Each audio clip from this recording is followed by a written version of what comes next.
नमो भगवते वासुदेवाय। ओम नमो भगवते वासुदेवाय।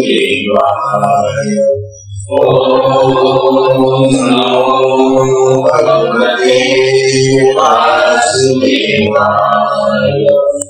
ओम नमो भगवते वासुदेवाय। ओम नमो भगवते वासुदेवाय। श्री सद्गुरुनाथ महाराज की जय। अवधूत चिंतन श्री गुरुदेव दत्त। परम पूज्य श्री सद्गुरु संत ज्ञानेश्वर महाराज की जय।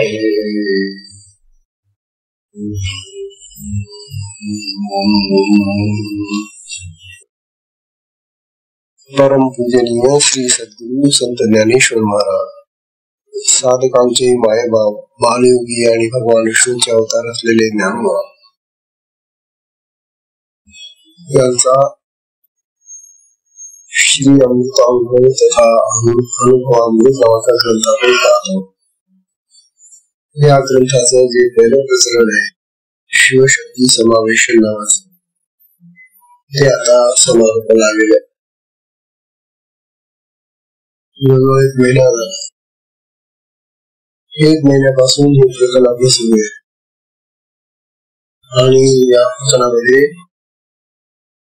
64 वेळ आहे। म्हणजे जवळजवळ चांगली 65 झालं हे एक प्रकरण। आता या प्रकरणाचा जो समारोप होत आहे त्यामध्ये ह्या ज्या शेवटच्या उभ्या आहेत त्या अतिशय साधकांच्या दृष्टीनं लाभदायक आहे। यामधून ज्ञानोबा आपल्याला जे आता दाखवणार आहे सांगणार आहे तो भाग फार महत्वाचा आहे। काल आपली 60वी झाली ना, काल 60वी उभी आहे। या 60व्या उभीमध्ये काल ज्ञानोबांनी आपल्याला असं सांगितलं होतं की मनोनी भूतेषु आणि भवानी, भूतेषु आणि भवानी वंदिनी, मनोनी भूतेषु आणि भवानी वंदिनी, न करुणी सेनानी, न करुणी सेनानी, मी रिघालो नमनी ते हे ऐसे। ज्ञानोबा आपल्याला सगळ्या भक्तांना साधकांना हा उपदेश अशासाठी करताय की मी कसा नमन करतोय। त्या शिवशक्तीला जी आपल्या देहातही आहे, सगळ्या विश्वात भरून आहे, आपल्या प्रपंचातही आहे, सगळ्या ठिकाणी तिचा वासाने राहते ती अशी ही जी शिवानी भवानी देवी शिवशक्ती यांना मी वंदन केलं। हे जे माझं वंदन आहे ते त्यांना वेगवेगळं करून केलेलं नाही, मी त्यांच्यापेक्षा वेगळा राहिलो नाही। ते तर नावाने नुसते वेगळे आहे ते एकच, पण मी भक्त त्यांचा, त्या भक्तांना सुद्धा त्यांनी वेगळं ठेवलं नाही। त्यांनी मला माझ्यामध्ये आणलं, म्हणजे त्यांच्यामध्ये नेलं। आत्मस्थितीमध्ये असलेला हा जो सत्पुरुष आहे ज्ञानोबा, यांची अवस्था तर पहा।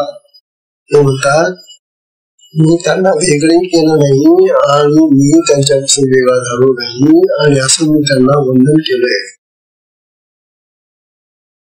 मी रिघालो द्यायची, मी रिघालो म्हणजे निघालो, नमनी म्हणजे नमन करण्यासाठी ते अशा प्रकारचं आहे। तेव्हा साधकांनो आपणही अशाच प्रकारचं देवाला नमन करा। आपल्या अंतःकरणामध्ये असलेला जो आत्मा आहे त्या आत्म्याला नमन करताना त्याच्याशी एकरूप व्हा, हा ज्ञानोबांना या ओळीतून सुचण्याचा मूळ आहे. आजची ओळी आता 61वी 61व्या ओळीमध्ये ज्ञानोबांनी उदाहरण दिलेले. आपण म्हणतो कसं काय बुवा त्या आत्म्याला आपण शरण जायचं, त्याच्यासारखं होऊन. आत्मा तर काही कळत नाही.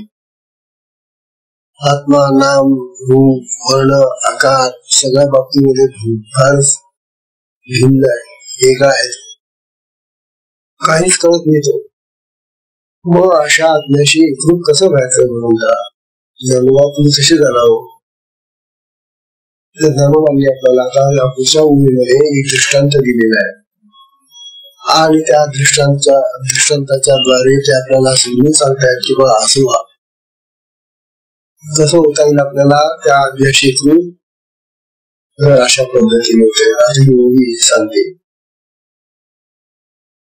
61वी ओळी म्हणतात दर्पणाचे त्यागे प्रतिबिंब बिंबी रिगे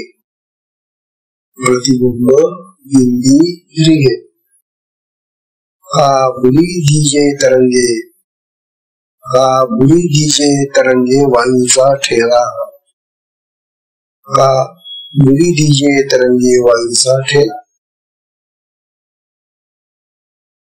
या ओळीमध्ये ज्ञानोबा आपल्याला 2 उदाहरणं देत आहे. या 2 उदाहरणांनी आपण लक्षात घ्या की त्या आपल्याशी एकरूप कसं व्हायचं. 2 उदाहरणाने जाणवतात. दर्पणाचे त्यागे. आपण हातामध्ये आरसा, दर्पण म्हणजे आरसा घेतला, आपण आपलं तोंड पाहतो, मुख पाहतो.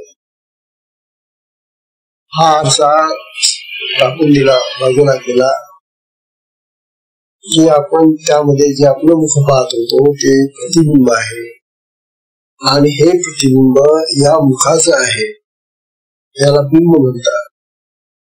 आपल्या देहावर असलेलं जे मुख आहे, तोंड आहे, त्याला बिंब आणि आरशात दिसणारं जे तोंड आहे त्याला प्रतिबिंब असं म्हणतात.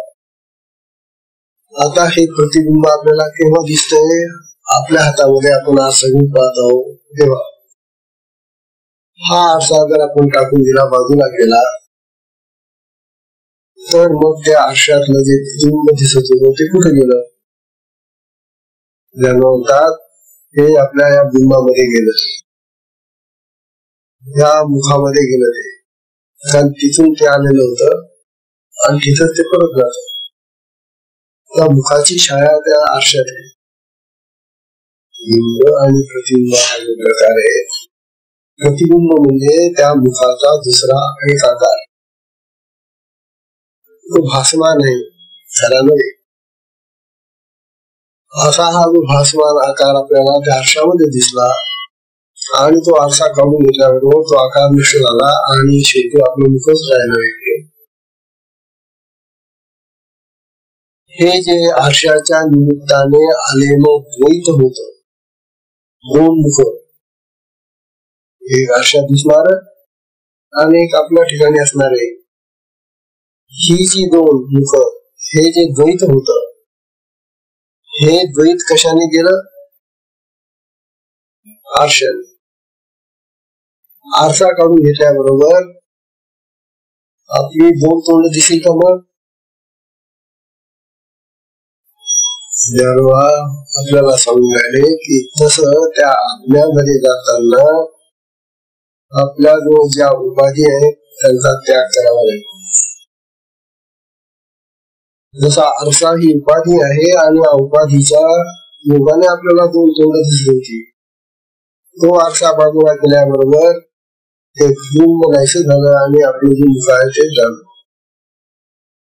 तर त्याप्रमाणे म्हणतात आपण सुद्धा आपली एक उपाधी आहे, तिच्यामुळे आपल्याला त्या आत्म्याकडे पाहताना एक द्वैत दिसतं आपल्याला आत्म्यामध्ये आणि माझ्यामध्ये. आणि असं गृहीत ठेवून आत्मा कधी लावत नाही. आत्म्याशी एकरूप व्हावं लागेल, भगवंताशी एकरूप व्हावं लागेल, त्या शिवाशी एकरूप व्हावं लागेल, शक्तीशी एकरूप व्हावं लागेल. कसं? कोणत्या उपाधीने आम्ही हे द्वैत निर्माण केलं? आता इथे काही आपल्याला कळलं नाही. त्याच्यामुळे आम्ही त्या आत्म्यापासून अलग होतो. कशामुळे आम्ही त्या आत्म्याला वेगळं समजतो आणि मी मला वेगळा समजतो. हा जीव आहे, देव, मी देह आहे. आता हा देव आला कशाने? इथं आता शास्त्र असं सांगतं, हा जो जीव हा आपल्याला आला, मी देह, मी देह, मी मी मी मी मी. अरे तू देह नाहीयेस, तू आत्माच आहेस. ते आत्म्याचं चैतन्य त्या देहाला चिटकून तुला देहभाव आलेला आहे आणि तू मग तसंच मानलं खरं. हे जे खरं मानलं आहे याला बुद्धी म्हणतात. बुद्धीने तू खरं खोटं ठरवतो ना, तुला निर्णय देणारी बुद्धी आहे, ज्ञान आहे बुद्धीमध्ये. मग तू असं ज्ञान प्राप्त करून ठेवलेले, अशी बुद्धी धरून ठेवली की मी देह आहे आणि मी या देहाने मग त्या आत्म्याला देवाला नमस्कार करतो, अशी तू प्रथा पाडून ठेवलेली आहे. आणि हे असंच करत आलेला आहे तू. आता असं जर चालणार असेल तर तुला तो आत्मा कधी भेटणार नाही. काय करावं लागेल मला? तर ही बुद्धीची उपाधी सोडून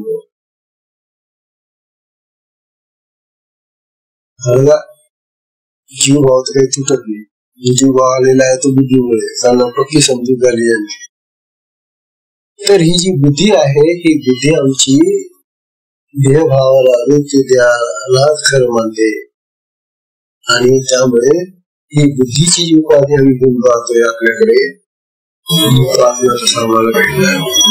जसा आरसा घेतल्यामुळे आमच्या तोंडाला दुसरं तोंड पाहायला मिळालं, जोड झाले ते, तो आरसा काढल्याबरोबर ते द्वैत गेलं. तसं ही जी बुद्धी आमच्या अंतःकरणामध्ये ठसून बसलेली आहे, ही बुद्धीची उपाधी गेली नाही. आता बुद्धीची उपाधी जेव्हा ज्ञानोबा सांगतात आपल्याला, ही बुद्धीची उपाधी आहे काय? ही उत्तम आता आपल्याला सांगण्यासाठी ज्ञानोबाने संधी दिलेली आहे. ज्ञानोबा म्हणतात, बुद्धी ही एक आपल्या आत्म्यावर असलेला कोश आहे, कोश. आता इथं पंचकोशाचं सोडून निवड करावं लागेल. आपला आत्मा आपल्या देहामध्ये तो आहे तो, परंतु या देहामध्ये असलेल्या आपल्या आत्म्याला पंचकोश आहे, 5 आवरण आहेत. कोश म्हणजे जशी ती मोठी किंवा ती आळी घरट करते ना, आणि ती काय करते, स्वतःला गुलाल जशी गोल गोल गोल गोल घर करते त्या गोष्टी, आणि त्याच्यामध्ये ती अडकून जाते. तशा पद्धतीनं आम्ही आमच्या आत्म्याला आमच्याच बुद्धीनं किंवा अनेक गोष्टींनी असं गुंफून टाकलं, कोश केला. हे असे 5 कोश येतात. हे पंचकोश आता बुद्धीने जाणावे लागले. पहिला कोश म्हणजे आपला अन्नमय कोश. हा स्थूल देह जो आहे ना आपला, आपल्या शरीरामध्ये हाड, मांस, रक्त हे त्या आत्म्यावर आवरण देहात आहे ना तो. आणि हे जे आवरण आहे हे अन्नामुळे तयार होतं. आपण जे खातो, अन्न खातो, त्या अन्नापासूनच ही हाड तयार झाली, रक्त तयार झालं, मांस तयार झालं आहे. म्हणून हा जो स्थूल देह आहे, याला स्थूल देह म्हणतात, जड देह म्हणतात. हा जो देह आहे ना, या देहाला अन्नमय कोश म्हणतात. मग हा अन्नमय कोश पहिला तयार झाला आपण खाल्लेल्या अन्नाने. नंतर काय झालं, मग एक एक कोश तयार होत चालला आता मध्ये. दुसरा जो कोश आहे तो आहे प्राणमय कोश. आपण जो श्वास घेतो आणि सोडतो असे हे पंचप्राण आहेत. नवे 5 उपप्राण पण आहेत, असे एकूण 10 आहेत. ते छोटा कारभार नाही. हे जे पंचप्राण, हे जे प्राण आहे, या प्राणांचं कार्य काय आहे, ते सगळ्या देहामध्ये निळ्या प्रकारचं काम करायचं. जेव्हा ह्या प्राणांनी आपल्या सगळ्या देहाला व्यापून टाकलो, प्राण, अपान, व्यान, उदान, समान हे पंचप्राण आहे. या पंचप्राणांनी आपल्या सगळ्या देहाला व्यापून टाकलो. त्यामुळे तो आत्मा मधील मिळाला. त्याला म्हणतात प्राणमय कोश. हाही काढावा लागेल आपल्याला. प्राणमय कोशानंतर मग पुढचा तिसरा कोश येतो आपला मनोमय कोश. मन आहे आपल्याजवळ. हे मन मोठं विचित्र असं इंद्रिय आहे. या मनाने अनेक प्रकारचे संकल्प होतात, अनेक प्रकारचे विचार येतात, अनेक प्रकारच्या वासना होतात, अनेक प्रकार. अर्थात हे मात्र जे मन आहे याचा जो कोश आहे, हा कोश मात्र आता भरगत गिरून गेला. स्थूल देह जो आहे तो प्रत्यक्ष दिसतोय, प्राणमय देह तरी थोडासा जाणवतो, पण मनाचा जो कोश आहे तो सूक्ष्म आहे. वासना, कामना या ज्या गोष्टी आहेत त्या दिसत नाही, परंतु त्या वासना कामनांनी सुद्धा मनाने एक असा कोश तयार केला आणि त्यामध्ये तो आत्मा ठेवला गेलेला आहे. हा आहे मनोमय कोश. हा तिसरा कोश आहे. चौथा कोश बुद्धीचा आहे, त्याला विज्ञानमय कोश म्हणतात. बुद्धी ही ज्ञान देणारी शक्ती आहे, म्हणून तिच्याने विज्ञान निर्माण झालं. खरं का खोटं, हे चांगलं का ते चांगलं, हे नको ते हवं, अशा प्रकारच्या अनेक प्रकारच्या विचारांचं गोंधळ झालं आणि त्याचा एक कोश तयार होऊन गेला विचार. आणि हा कोश फार विचित्र आहे. या कोशाने जीव बांधलेला आहे. तेव्हा हा जो बुद्धीचा कोश आहे त्याला विज्ञानमय कोश असं म्हणतात. या कोशामध्ये तो आत्मा शिकणार.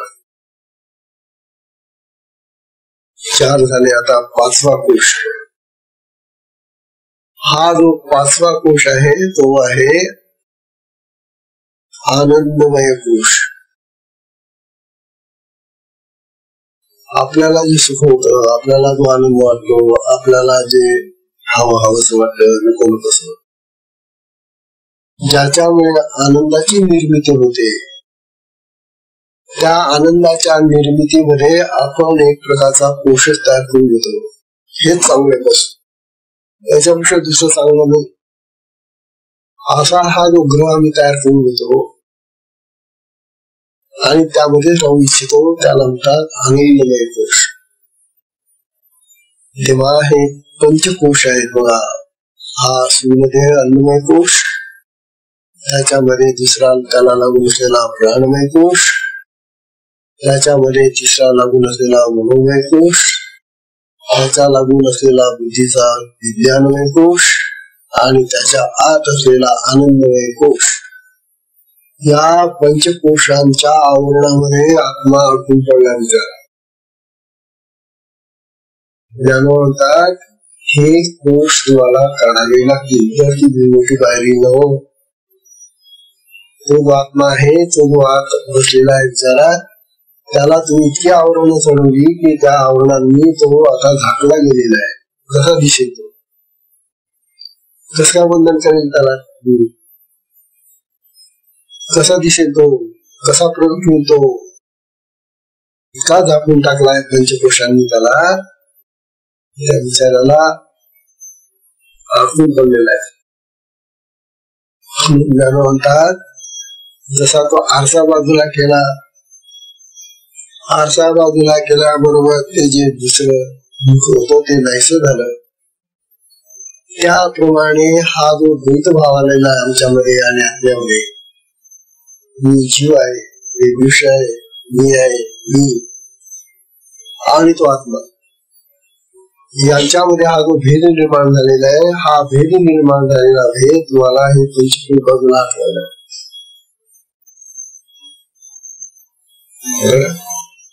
तेव्हा हे भेद नष्ट करण्यासाठी काय करावं, हे पंचकोश कसे काढायचे, आणि हे आपल्या जन्मापासून एक तयार होत येतात, या देहातच तयार झाल्यात आहे. हे 5 प्रकारचे 5 आवरण आपल्या देहामध्ये आपल्या जन्मापासून तयार करत आपण, आणि त्यापैकी बसून बसलेले हे निघता निघत येऊन आपल्याला काही कळत नाही कसं काय काढावं यांना. म्हणून आता ज्ञानोबा पुढचं जे प्रकरण सांगणार आहे त्या प्रकरणामध्ये या कोशांना काढण्याचं आपल्याला साधन देणारे, ते मार्ग देणारे, मार्गदर्शन करणारे. म्हणून आता पुढचं प्रकरण ऐकलंच पाहिजे. तुला हे तर निघणार कसे कोश, मग राहा तुम्ही अज्ञानामध्ये. हे कोश जर निघालेच नाही जे तो आत्मा कसं काय प्राप्त होईल. म्हणून आता पुढचं जे प्रकरण आहे ते प्रकरण अतिशय महत्वाचं आहे. ज्ञानोबांनी त्याची प्रस्तावना केली त्या पुढच्या प्रकरणाची. म्हणून काल आपण असंही पाहिलं, ज्ञानोबांनी उपक्रम उपसंहाराच हे 61 दाखवली. तेव्हा 2 उदाहरण दिले. एक पहिला उदाहरण दिलं दर्पणाचं, हे दर्पण बाजूला करा म्हणजे तुमचं प्रतिबिंब जे आहे दुसरं तोंड ते दिसणार नाही. दुसरं उदाहरण असं आहे का बुडी जी तरंगे वायूचा ठेला. म्हणतात वायूचा ठेला म्हणजे वायू जोपर्यंत वाहतोय, वारा वाहन बंद झालं की त्या समुद्रावर, तलावावर, पाण्यावर जे तरंग आलेले असतात ते आपोआप नष्ट होतात. त्याच्यासारखे नाही, त्या वाऱ्याच्या वेगामुळे पाण्यावर तरंग उठतात.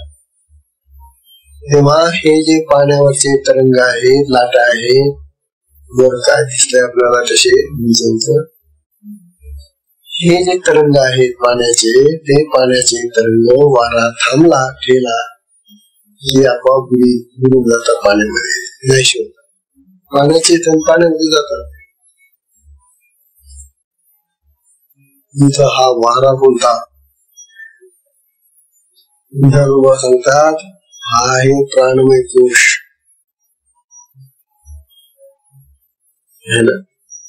या प्राणमय कोशाला काढा बाजूला. त्या कोशाने तुमचं सगळं शरीर जगलेलं ते सगळं असं जागून टाकलेलं आहे त्या अज्ञाला. तेव्हा 2 उदाहरणामध्ये आपल्याला असा मार्ग दाखवला. अरे आत्म्याला पायाला तर निघाला, परंतु आत्म्यावरचं जे झाकण आहे ते काढा आधी. एखादा दिवा आपण झाकून ठेवावा, तो झाकलेला दिवा दिसत नाही. त्याप्रमाणे हे जे कोश आहेत आपल्या देहामध्ये, त्या पंचकोशांचं निराकरण केलं पाहिजे, ते हटवले पाहिजे असं ज्ञान म्हणतात. मग आता कसे हटवायचे, त्याचं हटवण्याचं सगळं मार्गदर्शनाचा पुढच्या प्रकरणामध्ये ज्ञानोबा आपल्याला सांगणार. बघा ना, एकनाथ महाराज सुद्धा तसं सांगून आले होते आपल्याला की एकनाथी भागवतातली ओवी एकनाथ महाराज म्हणत होते, दर्पणे प्रतिमुख दाखविले प्रतिमुख म्हणजे प्रतिबिंब. दर्पणे प्रतिमुख दाविले, दर्पण जाता ते नेले. काय केलं त्या आरशाने? आपलं दुसरं तोंड दाखवलं आणि तो आरसा नेल्याबरोबर ते दुसरं मुखही गेलं. परी देखते मुख नाही गेले, ते असे संचले ठाईची. परंतु मूळ जे आपलं तोंड आहे, मुख आहे, ते तसंच राहत. ते कुठं जात नाही, काही नाही, ते तिथंच राहत. तसा जो मूळ आत्मा आहे तो तिथंच आहे, तो जात नाही, येत नाही. पण हे जे द्वैत येतं आम्हाला, ते द्वैत ह्या उपाधीमुळे येतं आणि त्या उपाधी म्हणजे हे कोश आहे. तो त्या कोशाचा जो मुख्य विषय आहे तो बाजूला केला पाहिजे, ती उपाधी दूर केली पाहिजे. जशी विज्ञानमय कोशाची उपाधी आहे बुद्धी आणि प्राणमय कोशाची उपाधी आहे प्राण. किंवा यांना आम्ही बाजूला केलं पाहिजे. म्हणजे ह्या सगळ्या पंचकोशातून आपल्याला त्या आत्म्याला बाजूला केलं पाहिजे. तर तो आत्मा आपल्याला अद्वैताचं दर्शन दाखवेल, एकत्र असं एकत्वाचं दर्शन दाखवत होतं. हे 5 कोश म्हणजे आपल्याला आत्म्यावर आलेली झाकणं आहेत आणि या झाकणांनी तो आत्मा झाकला गेलेला आहे. अशा प्रकारे ज्ञानोबांनी आता आपल्याला या ओळीमध्ये फार महत्वाची सूचना देऊन टाकली. आणि हे जे कोश म्हणे, हे आता मला तर माहितीही नव्हतं की आपल्याला एवढी झाकणं असतात. आपल्याला झाकून टाकतात ते. हो, तेव्हा त्यांना दूर करा बाबांनो. ते तुम्हीच तयार केलेले आहेत आणि तुम्हाला ते दूर करावं लागतील. जसं चंद्रावर ढग आले की तो चंद्र झाकला जातो, सूर्यावर चंद्रावर ढग आले की तो सूर्य झाकला जातो.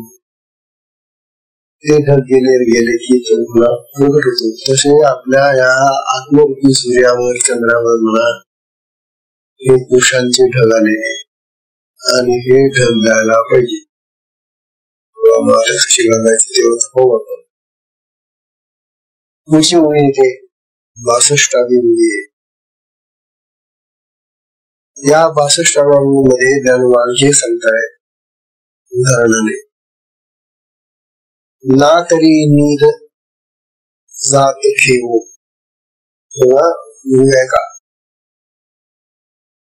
ना तरी नीद जात ठेवो, पावे आपुला ठाऊ. ना तरी नीद जात ठेवो, पावे आपुला ठाऊ. तैशी बुद्धी त्यागे देवी देवो बनलेली. तैशी बुद्धी त्यागे देवी देवो बनलेली. ज्ञानोबांनी स्पष्ट सांगून टाकलं बघा. अहो, मी सुद्धा त्या देवीला देवादेवीला मी वंदन करायला जाताना माझ्या बुद्धीचा त्याग केलेला आहे. बुद्धीचा त्याग करणं म्हणजे विज्ञान पुरुषार्थ आहे. आणि हाच मोठा अर्थ आहे. ज्ञानोबांनी उदाहरण दिलेले. या ओळीमध्ये उदाहरण दिलेले असते. ना तरी नीद जात ठेव. नीद म्हणजे झोप, निद्रा, नीद, झोप. नीद जात ठेव म्हणजे निद्रा गेली. ती गेल्याबरोबर, झोप गेल्याबरोबर आपली काय स्थिती होते ते ज्ञानोबा सांगतात. आपण जोपर्यंत झोपेत असतो, निद्रेत असतो, त्या निद्रेतून बाहेर येताना आपली 2 प्रकारची अवस्था होते. माहिती तुम्हाला, आपली झोप गेली ना गेली की आपल्या 2 अवस्था असतात. एक ती अवस्था येईल, ही अवस्था येईल.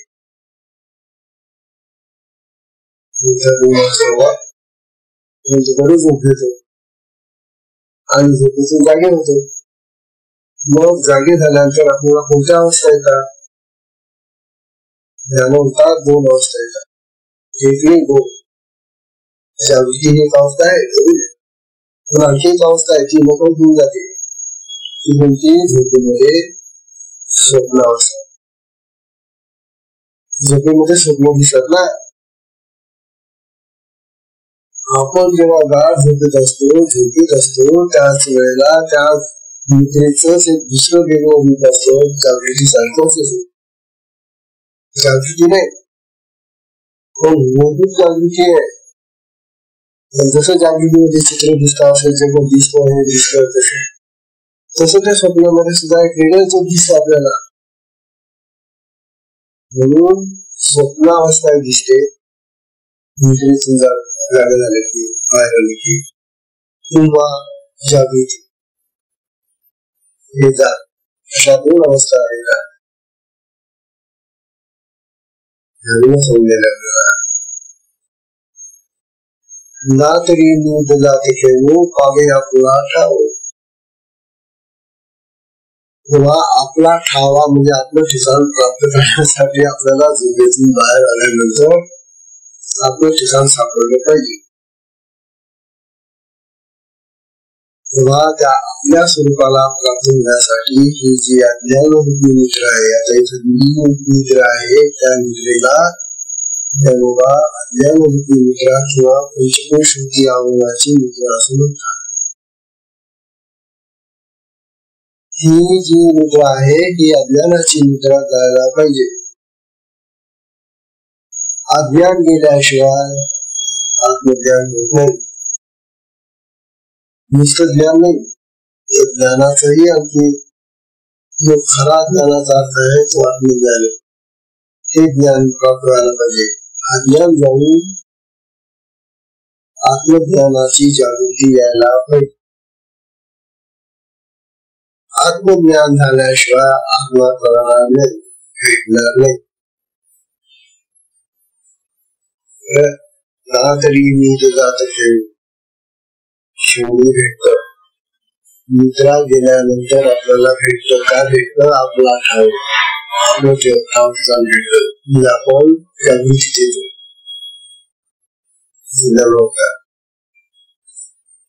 तशी बुद्धी त्यागे, त्याप्रमाणे आपल्या ठिकाणी असलेली जी बुद्धी आहे, मी पुरुष आहे, मी जीव आहे, मी अमुक प्रकारचा माणूस आहे, अमुक नाव, अनेक प्रकारची वर्णन मिळतात. माणूस म्हटला की तो खूप आपल्याबद्दल खूप मोठं सविस्तर वर्णन करू शकतो. कसा, गोरा, काळा, मोठा, सत्ता, कुठे राहतो, कोणत्या देशात राहतो, कुठला, कोणत्या घराण्यातला, कोण आहे बाब तुझे, कितीतरी त्याचं वर्णन आहे. मग जीवाचं हे सगळं जीवाचं वर्णन आहे. जीव इतका पसरलेला आहे सगळ्या याच्यामध्ये, म्हणतात हा जीवाचा जो पसारा आहे हा पसारा सुटत नाही. जीव हा सुटतचा नाही, जीव हा फार पसरलेला, त्याचे पाय इतके पसरलेले सगळे. कसा तो आता तुम्ही एखादं तुमचं घर सोडून द्याल, हो पण घर शिकवून टाकून नाही सगळं शिकले का? ती पसारा आहे, किती पसारा निर्माण करतो. म्हणून दानव आपल्याला सांगताय की हे जे बसून ठेवलेलं आहे हे सगळं आधी आहे. हे जे निर्माण करून ठेवलेलं तुम्ही हे सगळं आधी आहे. आता हे सगळं अज्ञान घालवण्यासाठी त्या आत्म्याचं ज्ञान पाहिजे, आणि ते आत्मज्ञान झाल्याशिवाय हा बुद्धीचा पसारा, बुद्धीने निर्माण केलेल्या सगळ्या गोष्टी कधीही करू शकत नाही. म्हणून बुद्धीचा नुसार त्याग करून म्हणजे सोपं नाहीये. कसा त्याग करणार बुद्धीचा? समजा आपल्याला वाटलं किंवा आपल्याला बुद्धीचा त्याग करायचा आहे, काय करणार बुद्धीचा त्याग करणार? बुद्धीने एका खिशात घातलेली एखादी वस्तू नाही का, काढलेली बुद्धीचं त्याग.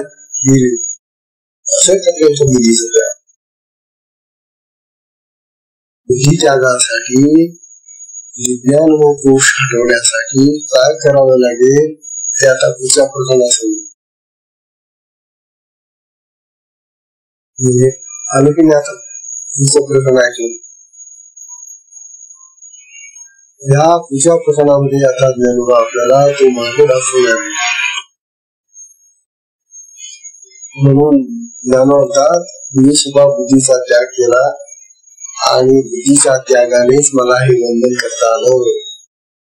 त्या आत्म्याकडे मला पाहता आलं, त्या आत्म्याला वंदन करता आलं, त्याचा नमस्कार करता आला. त्याच्यामध्ये एकरूप यामध्ये एकरूप होऊन आत्म्याला नमस्कार केला करावा लागतो. हे ज्ञानोबा विचार सांगून राहिलेले आपल्याला. याही ओळीमध्ये तेच आपल्याला सांगून राहिले की बुद्धीमध्ये आपल्याला आत्म्याचं कधीही दर्शन होऊ देत नाही. म्हणून त्या बुद्धीचा त्याग करा. जसा झोपेचा त्याग झाला म्हणजे जागृती येते, आपली अवस्था प्राप्त होते, तशी ही अज्ञान पंचकोशांची जी बुद्धी आहे त्या बुद्धीला आपण सगळं निर्माण केलेलं आहे. ते नष्ट केल्याशिवाय, दूर केल्याशिवाय, त्याचा त्याग केल्याशिवाय तो आत्म्याला जन्माला पाहता येणार नाही. सारभूत गोष्ट या ओळीमध्ये 65वी ओळी हा सूचक आहे की आपल्याला पंचकोशांची सूचना देते, बुद्धीचा त्याग करण्याची सूचना देते आणि नंतर मग आपल्याला सांगेल की याचा उपाय काय असेल याची पण सूचना देते. अशी 65वी ओळी झाली महाराज. आता चला 63व्या ओळीकडे. 63वी ओळी असा दाखला देते, उदाहरण आहे. ज्ञानोबा ह्या सगळ्या कठीण गोष्टी आपल्याला साध्या साध्या उदाहरणातून पटवून देत आहे. हा त्यांचा फार मोठा खरोखर प्रताप आहे. त्यांच्या बुद्धीचं कौशल्य म्हणावं लागेल. अध्यात्माच्या गोष्टी सांगून राहिले, आत्म्याच्या गोष्टी सांगून राहिले, आत्म्याचा अनुभव सांगून राहिले ते आपला. आणि हा आत्म्याचा अनुभव सांगत असताना त्या अतिशय साध्या साध्या उदाहरणांनी आपल्याला पटवून देत आहेत. म्हणून कितीही साधक मंदबुद्धीचा असला, कितीही साधक कुठल्याही प्रकारचं काही वाचन नाही, ज्ञान नाही, काही नाही असला, नुसता हा ज्ञानोबांचा जो अमृतानुभव आहे याचं श्रवण जरी केलं त्याने तरी सुद्धा त्याला मार्गदर्शन मिळेल, त्याला बरोबर माणसा हे ज्ञानोबाचं बुद्धीचं वैभव आहे. आता बघा ही 63वी ओळी. 63व्या ओळीमध्ये ज्ञानोबा म्हणतात, सांडूनी मीठपणाचा लोभू, सांडूनी मीठपणाचा लोभू, मिठे सिंधुत्वाचा घेतला लाभ. मिठे सिंधुत्वाचा घेतला लाभू, सांडूनी मीठपणाचा लोभू, मिठे सिंधुत्वाचा घेतला लाभू. अहम देवनी शंभू, त्याप्रमाणे अहम देवनी शंभू शांभवी झालो. मी काय झालो? शंभू झालो, शांभवी झालो. है ना? अहो तुम्ही आताच मी शंभू, आमची शंभू तयार करून बसायचं तिथं. पण तो घाटलेला शंभू आहे ना, त्याला उघड करायला हे सांगू. मी कसा शंभू झालो, शांभवी झालो हे ज्ञानोबा या मिठाच्या उदाहरणाने सांगू राहिले. उदाहरण किती सोपे बा. हे म्हणतात, सांडूनी मिठाचा लोभू, मिठाचा खडा आहे, गोळा आहे. या मिठाच्या खड्याला असं वाटलं या खड्यामध्ये राहण्यात काय अर्थ नाही. हे जे ठिसूळ आहे मिठाचं त्या ढेगामध्ये राहायचं नाही आपल्याला, असं त्याला वाटलं खड्याला.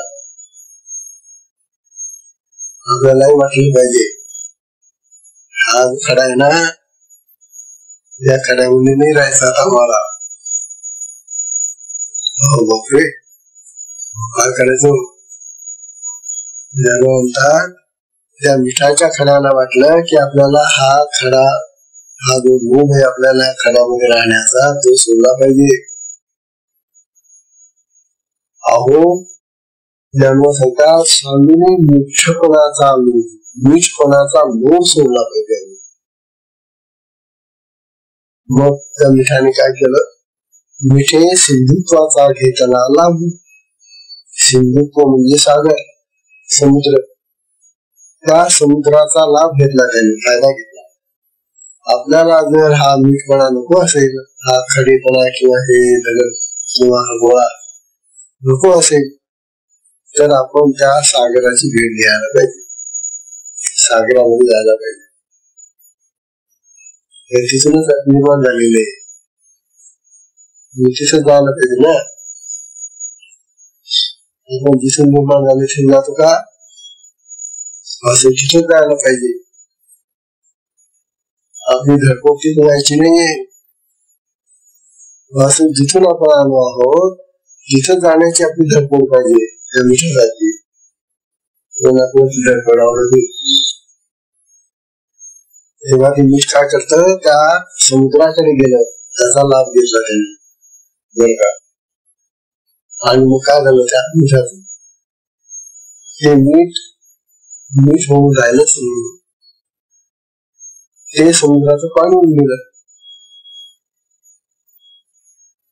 जे घन होत, गोळा होता, तो गोळा आता त्या समुद्रात गेल्याबरोबर पाणी होऊन गेलं, त्याचं मिठाचं पाणी झालं, मीठ राहिलं नाही त्यात. तसं ज्ञानोबा म्हणतात देवी,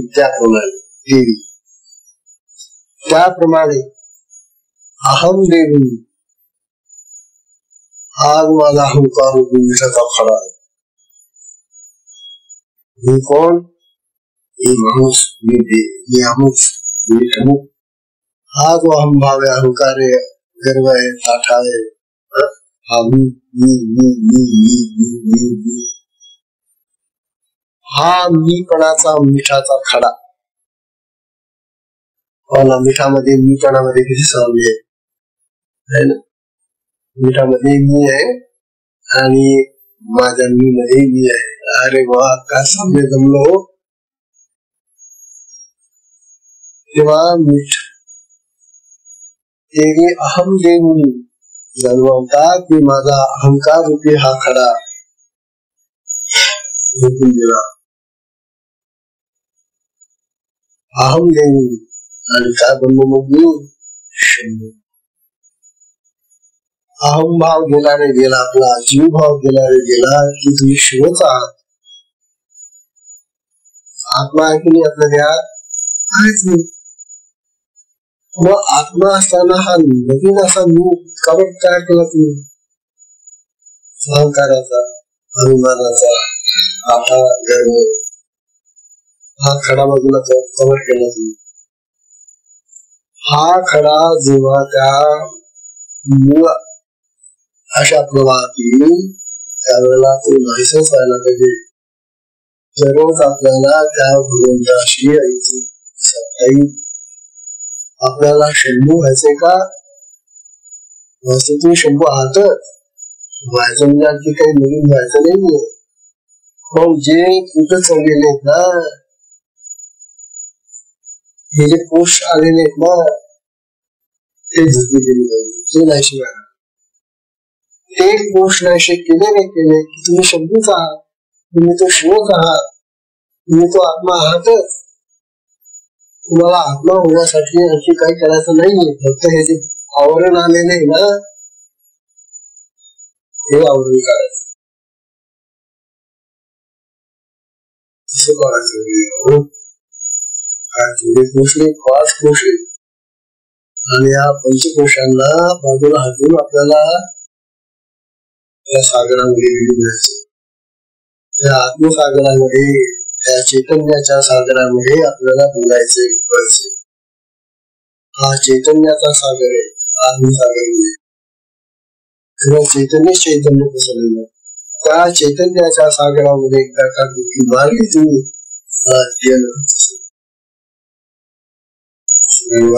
बघा. म्हणून म्हणतात, स्वामीने नीचपणाचा लोगुरू, नीचे सिंधुत्वाचा घेतला लागू. देवी अहम देवी शंभू शांभवी लागू. शांभवी म्हणजे शक्ती. शांभवी ही शंभूची शक्ती आहे, तिला शांभवी म्हणतात. शांभवी शक्ती आहे. तेव्हा मी शिवशक्तीरूप झालो. तो जो शंभू आहे तो शिवशक्तीरूप आहे ना. त्याप्रमाणे मी माझा अहंकार सोडला, देवभाव टाकला, पंचकोश केले आणि मी त्या शिवशक्ती असं झालो. मी शिवशक्ती झालो. शिवची उद्यापासून धन्यवाद आपल्याला वेगळा. हा मोलाचा उद्देश तुमचा. तुमचं प्रकरण हे सगळ्या साधकांनी ऐकलंच पाहिजे. इतकं महत्वाचं. कशामुळे हा पंचकोश, कशामुळे ही बुद्धी, कशामुळे हे सगळं जे निर्माण झालेले नैसर्गिक नावाला, त्याचा उद्देश आहे. 64 शिवशक्ती समावेशे शिवची. शिवशक्ती समावेशे नमन केले न्यायसे. रंभा गर्भाकाशे रिगाला जैसा. हा उदाहरण देतात. म्हणतात रंभा गर्भ आकाशे रिगाला जैसा. उदाहरणे इतकं सिक्वेन्स छान देतात ज्ञानवा. म्हणतात या शौचावलीमध्ये शिव आणि शक्ती यांचा जो समावेश म्हणजे एकत्र राहणं आहे. अशा या शिवशक्तीच्या एकत्रित राहण्याला, अद्वैतात असणाऱ्या शिवशक्तीला मी नमन केलेला आहे, नमस्कार केलेला आहे. तो त्यांच्यामध्ये येतो. अशा प्रकारे मी नमन केलं. बरं, तशाप्रमाणे त्याचं उदाहरण सांगतात ज्ञानी. त्याचं उदाहरण असं आहे, रंभा गर्भ आकाशे रिगाला जैसा. आता हा रंभा गर्भ काय आहे? रंभा गर्भ म्हणजे केळीचं सोट. केळीचं दांडा सोडला खाली दूर असत, मोठा असत खाली बाजूला करायचा. मग त्याला फळ येतात, केळीचं फळ येतो, ते फळ कापून येतात. हा मधला जो दांडा असतो ना केळीचा उभा, त्याला रंभा गर्भ असं म्हटलं. त्याला रंभा गर्भ काय म्हटलं? तर तसे जर आपण सालपट काढले ना, एक एक सालपट काढा तुम्ही, कारण त्याच्यावर अशी फुटावरच्या फुटं दिलेले असतात. आणि शेवटी काढता काढता काढता मग काय सापडेल तुम्हाला? कोकण. नुसतं कोकण असतं ते आहे सगळं त्याच्यावर बसलेली फुट. अगदी हुबेहूब आपलं हा ध्येय कसा आहे. हे पंचकोश कसे त्या सोपल्याप्रमाणे, त्या केळीच्या सोपल्याला ज्याप्रमाणे एकावर एक एकावर एक एकावर कशी आवरण आहे, ती आवरण बाजूला करता करता करता करता शेवटी त्या ठिकाणी जो गर्भस्थ असलेला वायू आहे, रंभा गर्भ, तो वायूमध्ये मिळून जातो. त्या सोपल्यामध्ये काय आहे? शेवटी तो तिथे वायू भरलेला असतो, हवा भरलेली असते. तेव्हा ती हवा हवेमध्ये मिसळून जाते. जसा हा पंचकोशांचा हा रंभा गर्भ आपला जर काढून टाकला तुम्ही, तर शेवटी त्या कोकणीमध्ये काही नाहीये. ती कोकणीमध्ये मिळून जाईल, आत्म्यामध्ये मिळून जाईल. पंचकोश हटवले ते आपले आत्माच आहे ना.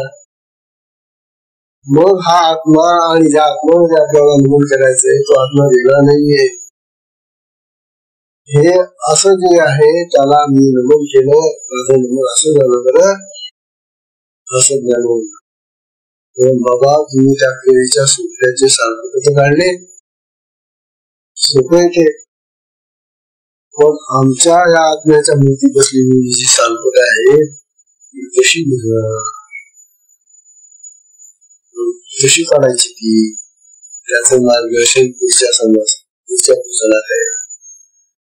म्हणून मी तुम्हाला वारंवार सांगतो साधकांनी हे पुस्तक प्रसंग ऐकावं. मी आता तुम्हाला सांगितले ते काय थोडीशी जिज्ञासाही पाहिजे ना. असं होणार चला काय हो ते सांगत का जायचं काय करावं हे तास कसं मिळलं आपलं काहीतरी सांगतो असं बोलणे. म्हणून जिज्ञासा ठेवली पाहिजे. ऐकणाऱ्याच्या अंतकरणामध्ये थोडीशी जिज्ञासा, ऐकण्याची इच्छा असली तरच माणूस होतो.